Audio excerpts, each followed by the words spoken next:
Good morning, everyone, and welcome. I'm delighted to see you again for this Sunday morning session. It's not too hot yet. I am Cécile Desjardins. I am editor-in-chief at the magazine L'Opinion, and we're going to talk this morning about Europe, the main challenges of the European Union, and we'll see that there are many of them.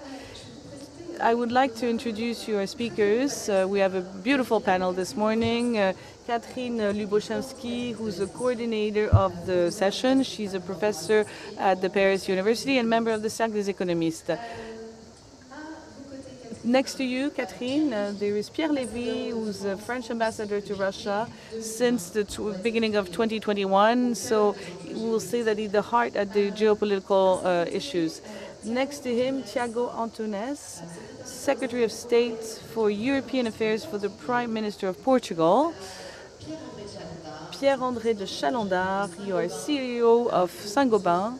For those of you who don't know, it's a huge group specialized in building materials, present in many countries. Adam Tooze, you're a professor at the University of Columbia for the European Institute. And next to you, Marja Krusma, Chief Scientific Advisor with the European Commission.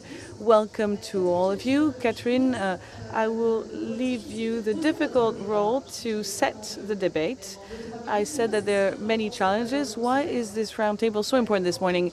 It is important because, as you probably noticed, the first inaugural session of Friday on how to renew hope, the European Union was at the forefront of that session already. So I think that if we want to renew hope, we need to watch what the European Union has done for many years. For a few years, we can renew hope.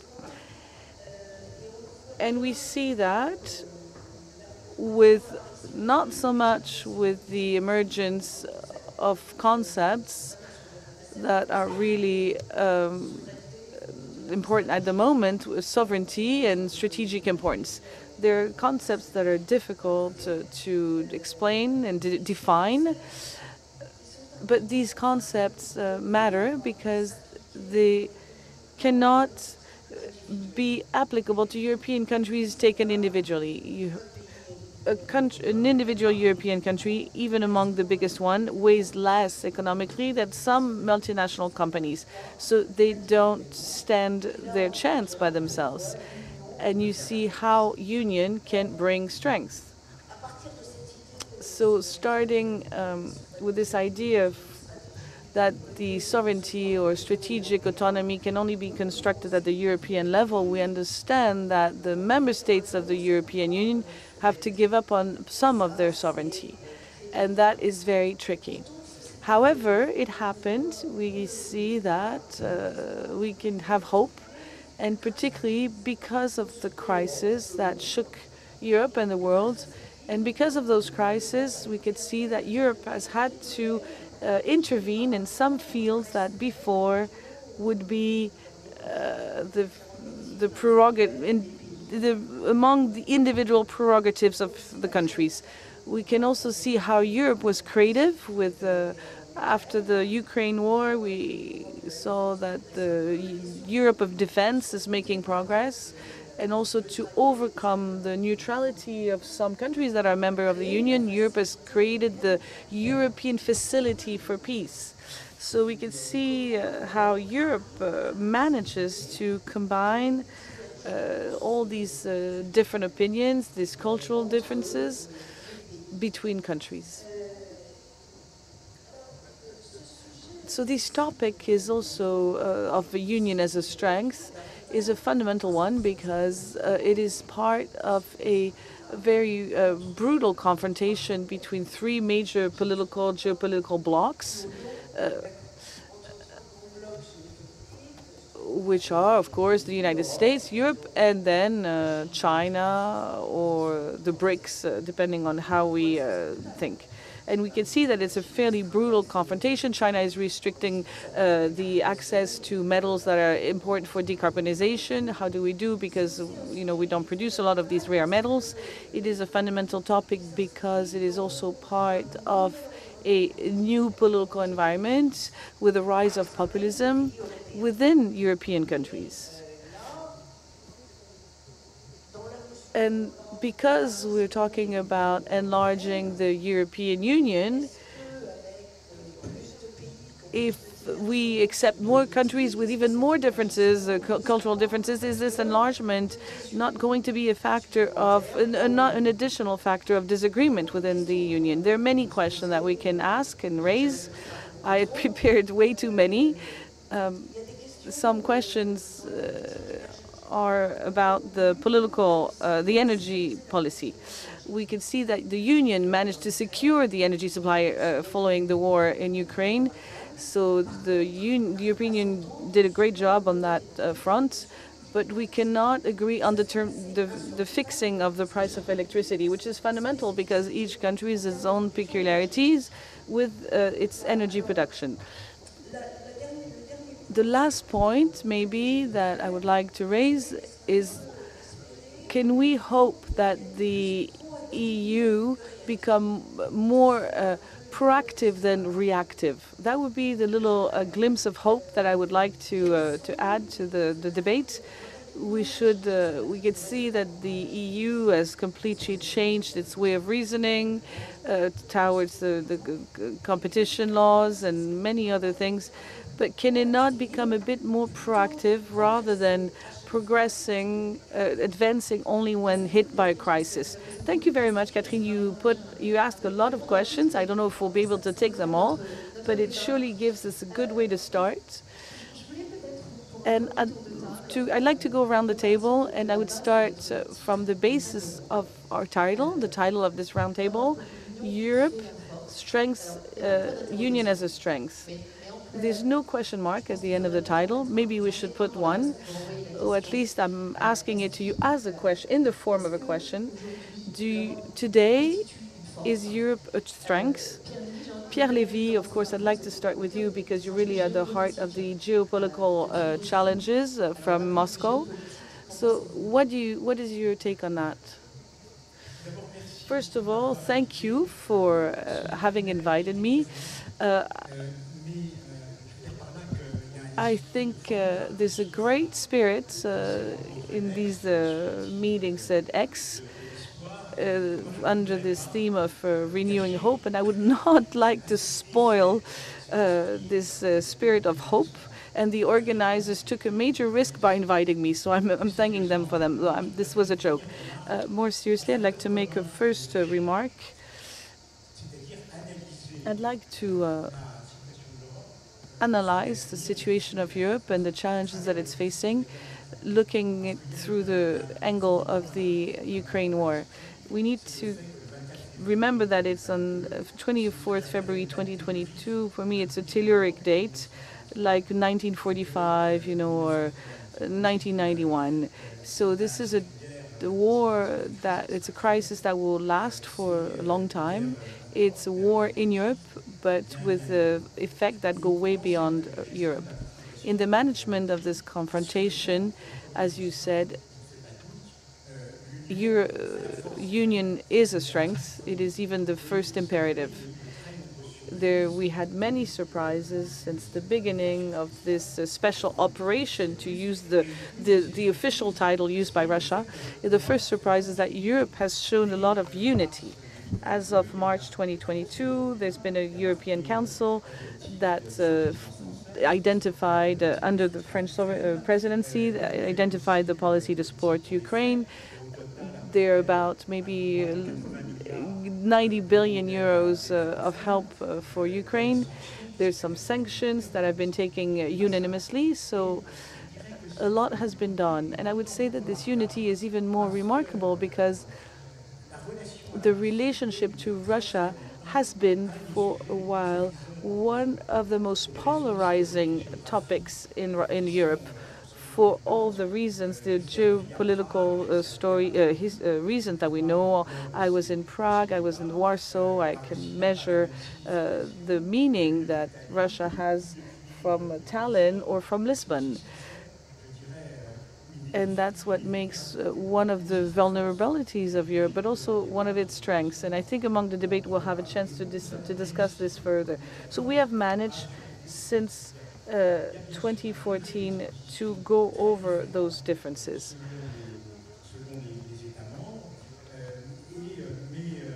there's important point for the debate, distance that we have, that the U.S. have with Russia, whereas the Europeans are really very close at the doorstep of Russia. So that makes a difference in the relationship. So when we watch of what's going on, it's very comforting to see that we have managed to overcome our differences, or at least put them aside for a while. Tiago Antunes, right? You're between Brussels and Portugal. How do you see how this European Union being brought together to face the crisis? If we look into backwards into the recent years, and this we're almost reaching the end of the European electoral term, and throughout this European mandate, indeed, we have seen a lot of unity and unity in face of difficult challenges. Europe has done things extraordinary. Reacting to COVID with the joint acquisition of vaccines, something that was not foreseen and was not in the treaties, but it was Europe. It was what the Europeans needed. So the European Commission went ahead and with this joint acquisition of vaccines. And then in dealing with the economic consequences of the pandemic, we created an array of new instruments. COVID, which managed to keep our labor force. Sure instrument, which managed to keep our labor force. Next Generation EU, which has a volume of money to support the impacts of COVID, which was really very significant, and that on the basis of a common borrowing, something that was deemed absolutely forbidden. So we overcame a lot of taboos in order to respond to the pandemic. And then with the war, we also have shown a great deal of unity. We have already adopted 11 packages of sanctions unanimously. The support to Ukraine is political, financial, military support is there throughout Europe. We were all afraid that at some point there might be some war fatigue and fatigue of the consequences of the war. But the fact is that both in our societies and in our governments, there is unanimous support for Ukraine. We have managed to do a lot in terms of diversifying our energy sources and our access to energy, and diversifying away from Russian fossil fuels in a very short period of time.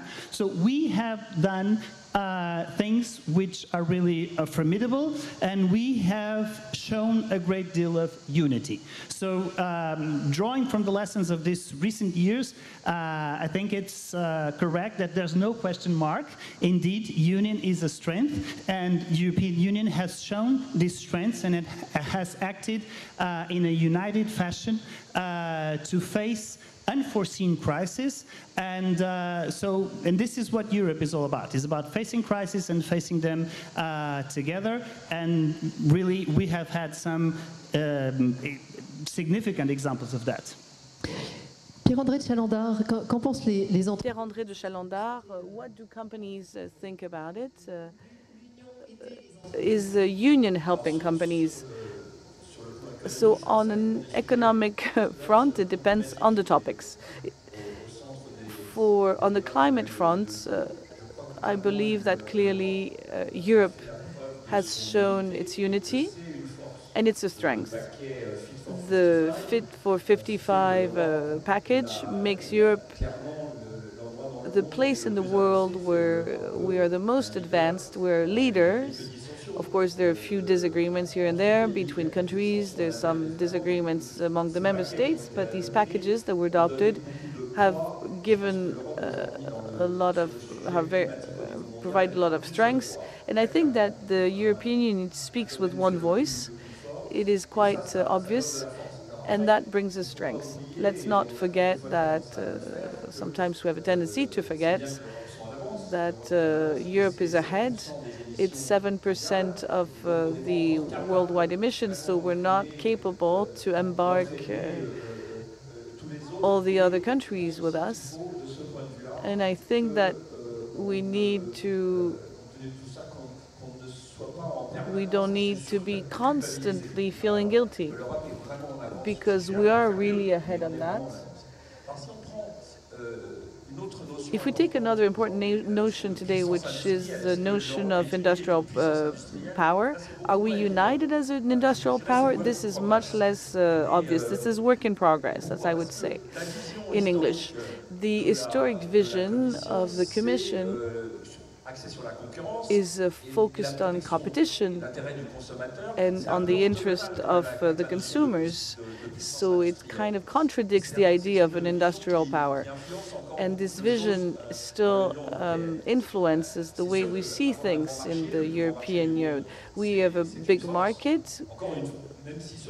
We have one of the biggest markets in the world. We're not completely unified on capital markets. But the notion, the historic notion of Brussels on competition laws, it doesn't go with the idea of industrial power.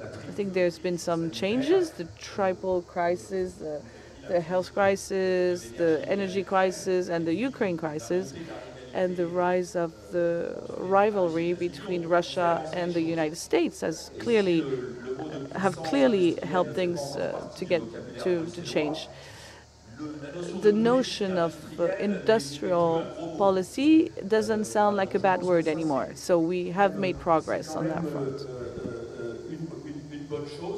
And it is a good thing, even if Bruno Le Maire said that we're going to break the taboos, but from my point of view, it is still work in progress. Catherine, if you want to react.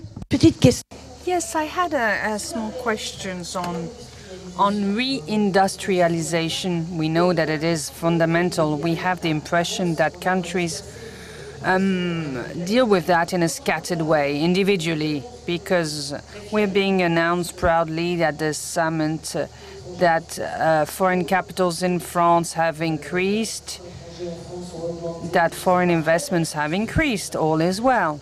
But when we dwell into this, it's at the detriment of Germany or other European countries. So is it a victory? Well, when you reason with a traditional vision of Brussels, which is to organize a big market,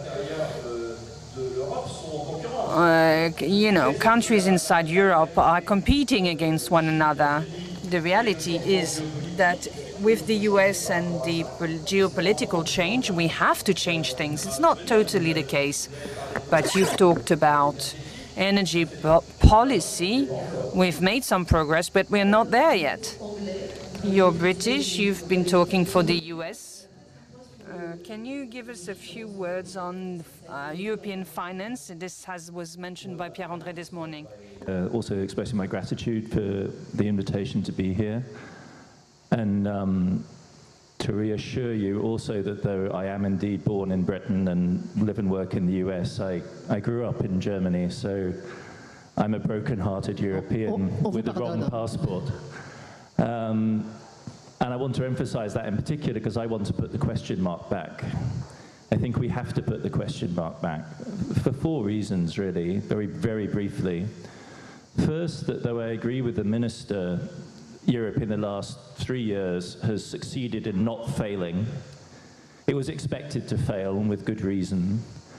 And since the high point of collaboration around vaccines and next-gen EU, the curve has been downwards towards greater dissension and greater difficulty in agreement.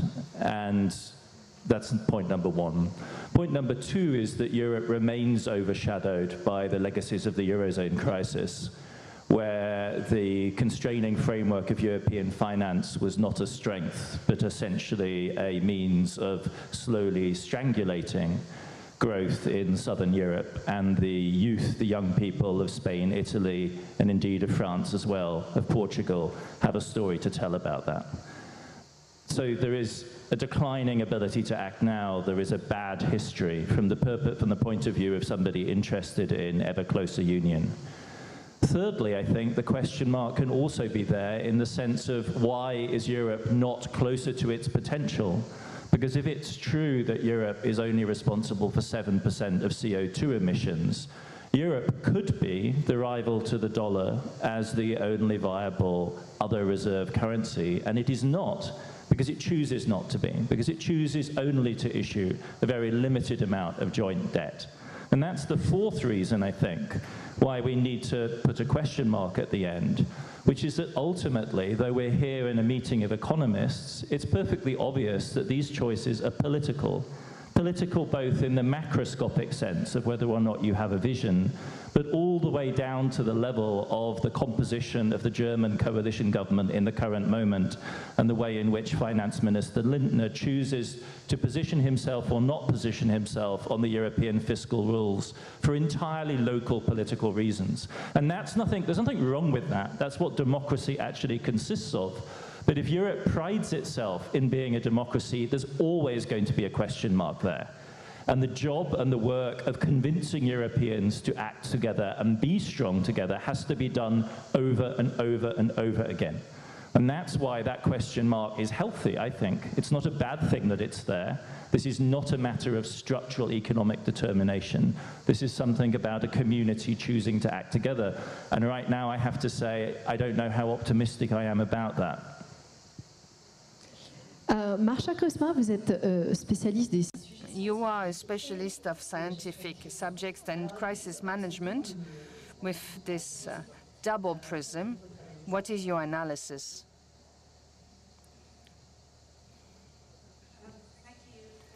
Also for inviting me here.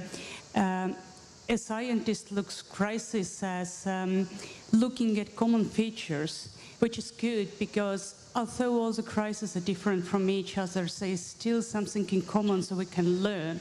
And we could actually see how in last decades Europe been actually stumbling from one crisis to another, but you know, kind of still standing on its foot and learning its lessons and going on.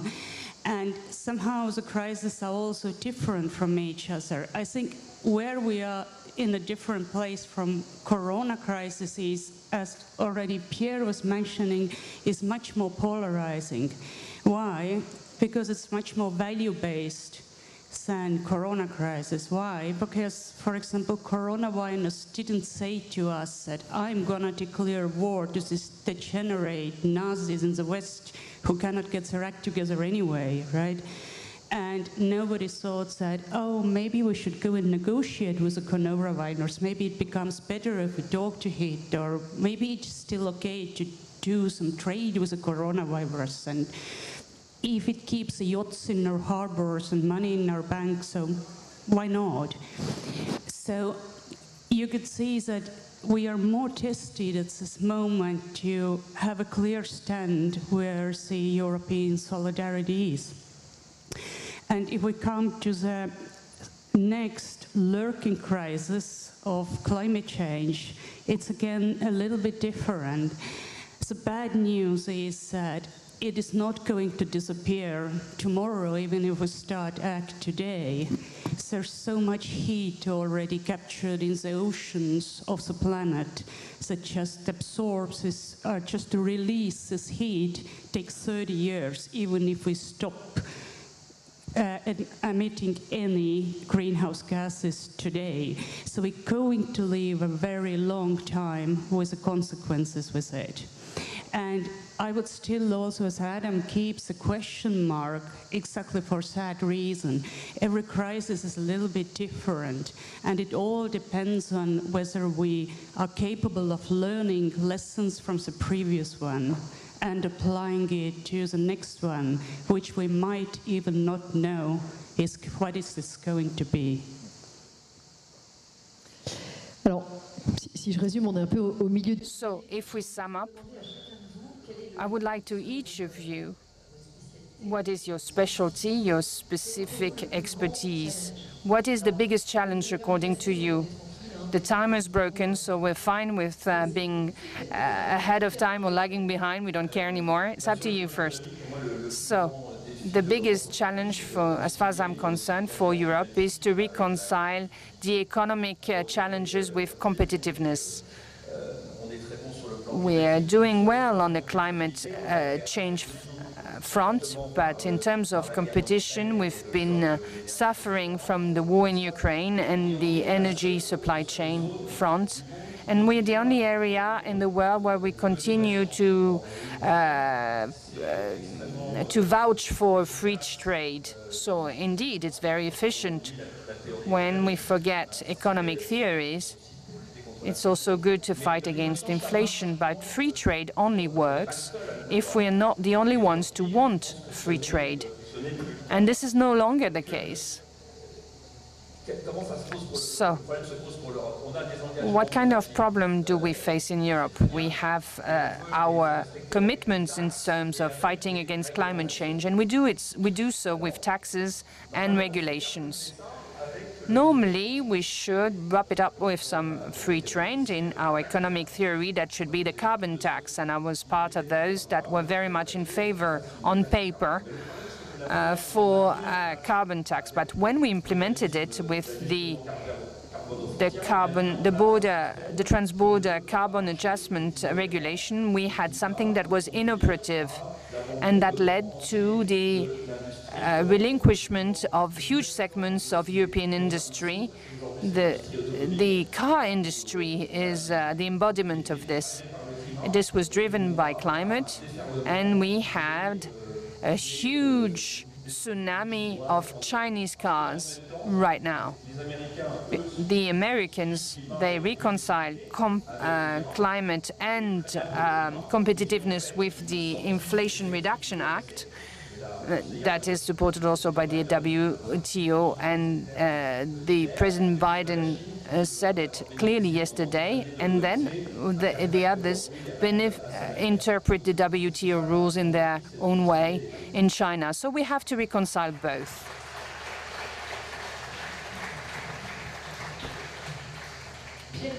Pierre Olivier, what is the greatest challenge?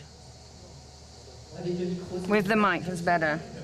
Well, first, I would like to say that unity is the leitmotif of our discussion. It's constantly tested out with our political choices. It's not a slogan that we should repeat and repeat on one's seat on and on and on again.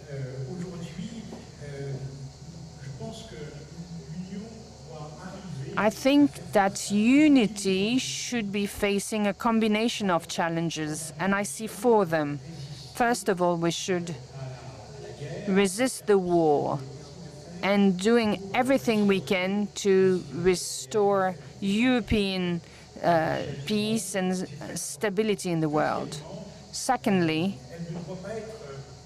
it should not be polarized, geographically speaking, first, but should not focus only on the challenges eastwards. We also have challenges in Africa, in Asia, in Pacific region, and it should not be polarized thematically speaking, with the digital transformation, the energy and industrial policies. Thirdly, we have the challenge of the transatlantic relationship. We have to reinforce it, preserve it, and the EU must make sure, first of all, that its interests are safeguarded, and sometimes to the detriment of the US, because they might not be aligned. And then we have to preserve, keep, and build the operational capacity of the EU. That means we have to deliver. We are touching upon the stakes that you mentioned earlier on the industrial base, competitiveness of the EU. This, of course, is indissociable from the rest. And above all, let's not forget this. This debate is not without political colors. There are choices that need to be made from a political point of view, with elections in 27 state members that must vote budget, ratified accession treaties, and so we need to be careful about that. Let's not forget the US elections in November 2024 as well. The biggest challenge, as far as I'm concerned, is therefore that the EU must be resilient and safe when facing this tsunami in Europe and beyond, because this is the condition for everything else. What about the challenge? Is it political in your opinion? A while ago, I was talking about the recent years, looking into the past. Now looking into the future, we do have huge challenges ahead. The biggest one is to maintain our unity in the European Union in facing these problems and in finding common solutions to these problems. Because, as Adam was saying in a less optimistic tone than I used, it's true that unity is not always there. It has not always been there. You're right, I come from Portugal. I know how flawed the European response to the financial crisis of 2008 was. And so we've not always succeeded in finding the right answers and in being united. But over the recent years, as I said, we have shown a great deal of unity in facing with unsurmountable crises. And I hope that we'll keep this unity in facing the challenges ahead. In the short term, we need to be able to agree on the reform of economic governance framework in Europe. It will be very difficult. The positions are not close. But we'll need to find this agreement until the end of the year before the general escape clause expires, because it doesn't make sense to go back to the old fiscal rules. We cannot allow ourselves to go back to the old fiscal rules, so we need to find a difficult agreement on that. Also on the electricity market, on the reform of the electricity market, on trade deals, because it is important that we do a lot of trade in the single market, but we also need to be open to other areas of the world outside of Europe for commercial reasons, but also for geopolitical reasons, particularly Latin America. We'll have an important summit with Latin America next week, and it's important to finalize also trade deals with Chile, Mexico, Mercosur, in order to be able to have that Europe maintains an important role in these areas of the planet. And then I would say, looking into the longer term, the biggest challenge for sure is the enlargement. And in finding the solutions to be able to get new members on board of the European Union. Because this enlargement brings enormous challenges to European policies, such as common agricultural policy, cohesion policy. It will be it will have a huge impact on our budget, and it will have a huge impact in the European governance, in institutional issues, and how we function, because it's totally different to work with 27 around the table or to work with potentially 36 or 5 or 36 at the table. So our current set of rules, the way we make decisions, our decision-making rules, they are not ready, they are not enlargement-proof. We need to reform before we enlarge. These are very difficult issues that will need to be solved unanimously, and we need to find a solution in order to be ready, to be prepared, to have the absorption capacity to accept new members. Enlargement is key. We need to go ahead, not only for the Western Balkans, also for Ukraine, Moldova, in the East, but we need to do the candidate countries, they have a lot of homework to do before they can join. But we also in the European Union have a big homework in changing the way we are organized, changing our policies, our budget, in order to be ready and fit for working at 30-something. So this would be the biggest challenge ahead. Vous pouvez l'applaudir, je l'assume. You can applaud him if you wish. Marsha, you mentioned crisis management and the fact that Europe was permanently in a stage of crisis management. So is the challenge ahead the challenge of governance? Yes, I think the challenge that Europe is going to have is how such a rather loose union, which European Union is, meaning that respecting its subsidiarity principle, which basically means that every member state minds its own business until it's not capable of doing so anymore, and a high degree of independence and autonomy can rapidly, in unison, react to transboundary crisis. And we can see it's not going well all the time. Remember the first months of corona pandemics where every country had their own measures, hoarding the supplies for themselves. And even we realized that countries do not have the same methods for calculating the mortality rates. So we actually have no good understanding what doesn't work or what works. Now these problems have been solved already, and we're getting better. But my feeling is that all this European jargon of coordination and harmonization and synchronization is not just a Brussels bureaucratic fluff, but it's hardcore, no-nonsense governance. And we have to invent new formats of making rapid decisions very fast, rapidly deploy financial instruments if something again will hit the fan. And my hope again is that we are learning to do it from one crisis to another. Madame, à vous avec It's now up to you. You have a daunting task ahead of you, talking about the challenges. Great points my fellow panelists have made. I can't help wondering whether this isn't a trick question, in the sense that if there's one thing we've known we've realized over the last 20 years is that we probably can't predict what the next big crisis is going to be. And if we can say anything in general about it, it's probably that it's not going to be one shock, but a whole series of shocks impacting us simultaneously in interconnected ways. If you think about the way in which COVID spilled over into inflation, and then Putin started a war. And that configuration is one which a key figure in recent European politics, Jean-Claude Juncker, actually gave a name to, which is what he called polycrise or polycrisis, which was a phrase developed by French complexity theorist Edgar Morin.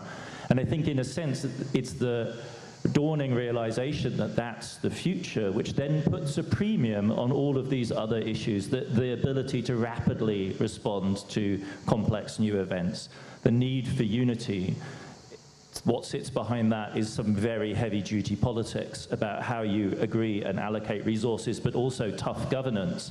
But I would insist, again, I'm sorry to be boring about this, but the organization of finance and money is fundamental, not because we should obsess about money and finance per se, and not because technology doesn't ultimately decide whether we live and die in a much more direct way. But the thing about money is that it's fungible. You can literally use it to do practically anything, from funding new research, to funding industrial policy, to dealing with debt crises, to assisting the Ukrainians. It's the one, that's what it does, right? It is the general, the means through which in modern economies we create a general value. And that's why postponing that issue and making it into this fetish in the way that certain sorts of visions of the EU have is profoundly disabling in the face of this kind of very unpredictable and very interconnected reality. So we're getting close to the end. I would like for each of you to tell us something that will renew hope. This is the title of our 3 days meetings. Is there anything in the Union that we can find hope in? Pierre Lévy, I want not to give you the floor, but still I want to give you the floor. On the geopolitical side, is there anything that is positive? Don't worry, I'm not going to spoil the party, the intellectual party of these Rencontres Inex. I am absolutely convinced that the European Union has the keys to the problem. I would like to give you a quick reminder, historic reminder. You have to remember that the European question was the trigger of the crisis, because In 2013, 2012, there was this issue of signing of the agreement agreement with the European Union with Ukraine, and the president of Ukraine of the time, under the pressure of Moscow, refused to sign this agreement in November 2013, and then we know how it all evolves. The Russians were already thinking along the lines of influencing the other countries, and that was a trigger moment. When I say that Europe has the solutions, it is the European aspirations of Ukraine and to others. And I really speak from my experience. If you look at the Ukrainians looked at with envy how Poland grew, and Russians will watch with envy how Ukraine will develop and will grow within the Union, no matter what shape it takes. It is very important that Ukraine and Russia have similar features, particularly politically speaking. And two other points. The enlargement policy, I believe that it can be done successfully because there's always been this debate between it is a foreign policy tool, we need to bring stability, and those who say that it's an identity instrument to absorb other countries. We've done it with the greatest enlargement in 1996, 2004. But some major issues are going to come around, and that will be my last message. There's a recipe for disaster, which is to put on the table right away the treaty reform question, because some people will say it's impossible, it cannot be done, to have a commission with 35 members, we need to change the rules of voting, we need the different majority. This is recipe for disaster. We can do a lot of things by using the Lisbon Treaty. There are many provisions inside of this treaty that will improve the functioning of the Union. And I believe it's a very important message to keep in mind, not coming from a politician. Thiago, very quickly, maybe would you like to give an answer to that and a reason for hope? I think we should not focus on treaty change because that's a recipe for disaster, but we need reform, and we need to find ways to reform and to be able to work with more members inside the European Union. Well, we've talked a lot about crisis, several crises, poly-crisis, and how the European Union has responded to those crises. And in all that, we have been faithful to the saying of one of our founding fathers, Jean Monnet, who said that the European Union will be forged in crisis and will be the sum of the solutions for each of those crises. So that's what we've been doing. So my message of hope is that we will not waste the next crisis. It will come for sure, and we will use it in order to move into a stronger, more united European Union, like we've done, not always, but in the recent years. And so I hope that we'll continue to go from crisis to crisis, finding solutions what European citizens need, and advancing the European project and moving and evolving from crisis to crisis. And but by the way, since the crises keep coming, and we already know that, maybe we should have a permanent stabilization mechanism to deal with crises, so that we don't have to start from scratch, from the beginning, each time a crisis arises, so that maybe we have an instrument that we can activate whenever there is an economic crisis, but it's already there, and we don't have to waste time on difficult and negotiations that drag on for days to find new solutions each time around. Adam, peut-être.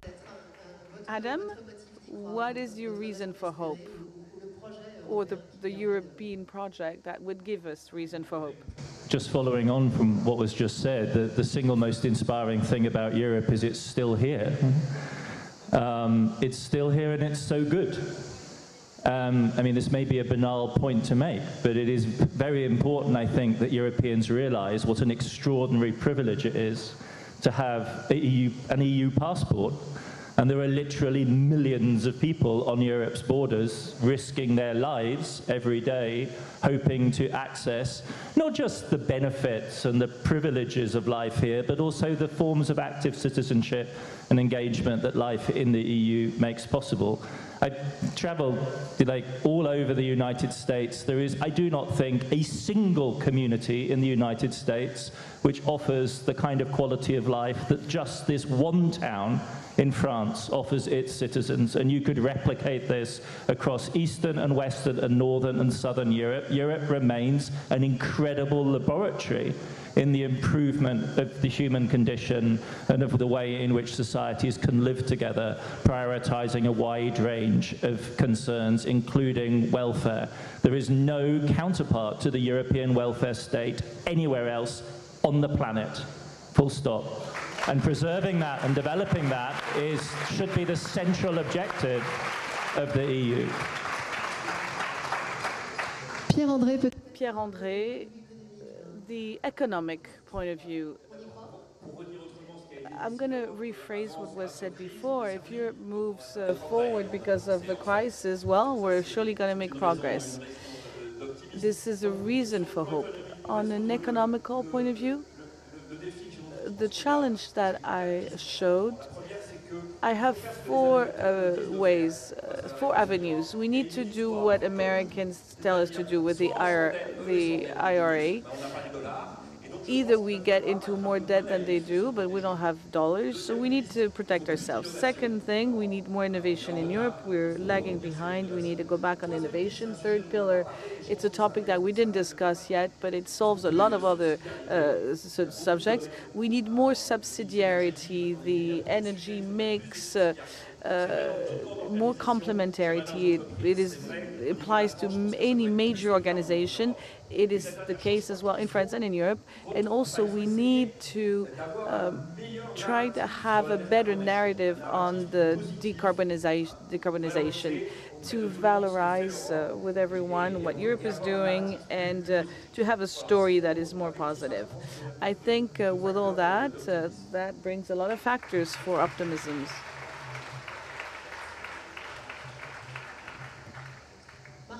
Marsha, I like your reason for hope, so I'm not leaving you last for, it's for a reason that I let you speak last.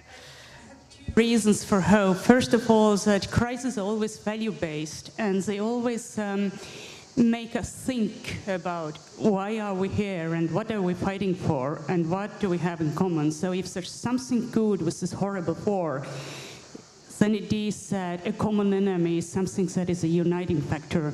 And I hope rebuilding Ukraine will be the same common goal for the whole Europe, such as fighting the climate change, climate mitigation, and other things. And another reason for hope is I actually can see European Union learning from one crisis to another. If you said about crisis, we had to have a permanent response for crisis management. We actually have it already in terms of European Civil Protection Mechanism, which was activated 106 times last year. I just give you one example. When the corona pandemic started, it took months and months before we can share some medical supplies and everything. But now when the Kakhovka Dam disaster happened, then all the supplies were sent on its way already, if not in hours, then within 24 hours at least. And this is a very steep learning curve. So I think that Europe is a process. As Adam said, as long as we're still here, we have hope.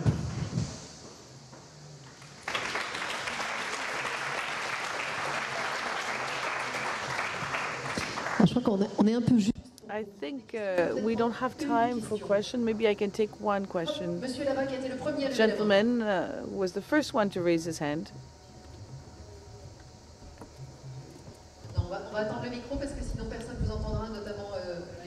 We're going to take the mic. We can wait for you to take the mic. I found extremely interesting the speeches. of the panelists, but two things I'd like to point out in the construction of this new united Europe and this new generation of cooperation with the rest of the world. Let's move to the question. The first question, I think that was lacking in all your speeches. The real challenge of Europe is what model of society do we want to build for the major European nations? What development model do we want to build? And that's what will allow us to manage to transition successfully, whether it's energy transition or any other transition. So today, more than ever, Europe must be the model of this necessity to produce differently, to consume differently, to exchange differently, and to cooperate differently. Thank you. Thank you. We just wanted one question.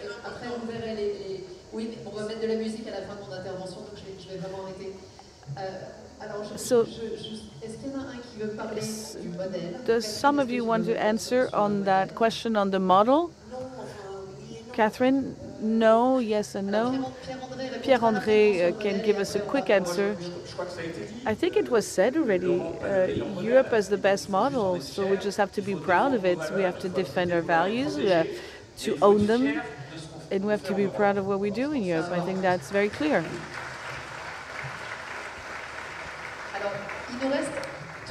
We have 30 seconds left.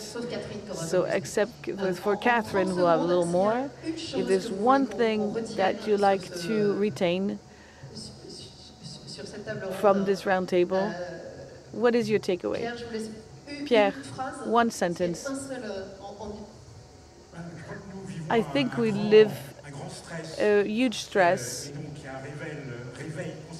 and the Europe is awakening, and we're really at the table of the big people. So, and we have to wake up to that.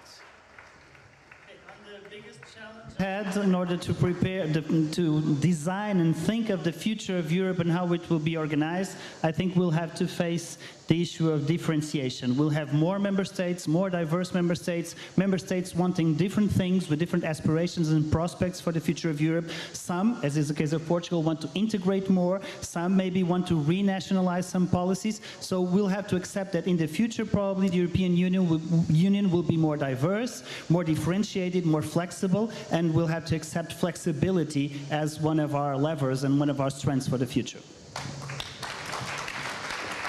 Marsha, what is your motto? Speaking about the model, I think what we need to show, the biggest quest is to show that the liberal democracy, the world order, that the rest of the world also would like to follow, because it's just better for its citizens. Adam. I mean, I did like the suggestion of permanent crisis fighting capacity. That strikes me as something that follows logically from where we've ended up.